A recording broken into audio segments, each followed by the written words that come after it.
So imagine this. You spend months crafting your birth plan only to realize that when labor starts, your doctor isn't actually on board. Yes, unfortunately, it happens more often than you know. And if your provider isn't truly supportive, you could find yourself pressured into unnecessary interventions or decisions that go against what you really want. So stick with me, because by the end of this video, I'll show you 5 major red flags that show that your doctor might not support your actual birth plan. And I'll also give you what you can do right now to avoid having a birth experience that you may regret. Okay, so let's start with the biggest red flag. Your doctor rolls their eyes or simply brushes off your birth plan.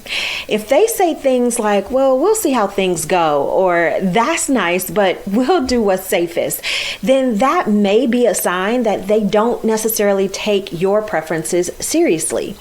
A good supportive doctor will be willing to discuss your birth plan in detail and not just dismiss it like it's a wish list. All right, red flag number 2, they push inductions for convenience. If your doctor is already talking about scheduling an induction for non-medical reasons, things like their vacation or hospital policies, I want you to politely stand up, gather your things, and run. Inductions should be based on medical necessity, not convenience. All right, red flag number 3, they don't support unmedicated births. If you hear your doctor saying things like, oh, you'll be begging for that epidural, or no one actually does it without meds, you know that, right? Listen, both of those statements are major signs that they are not on board with unmedicated births. A supportive doctor will discuss all options without their personal biases. So remember that. All right, moving into red flag number 4. They refuse to discuss alternatives. Listen, if you bring up things like delayed cord clamping, intermittent monitoring, or different pushing positions, and they just immediately shut it down, that is a huge red flag. A good provider is willing to have open discussions even if they have their own medical preferences. Now, red flag number 5. They make you feel guilty for asking questions.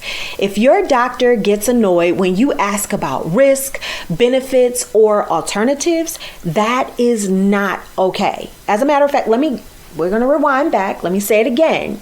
If your doctor makes you feel guilty when you ask about risk, benefits, or alternative, that is not okay.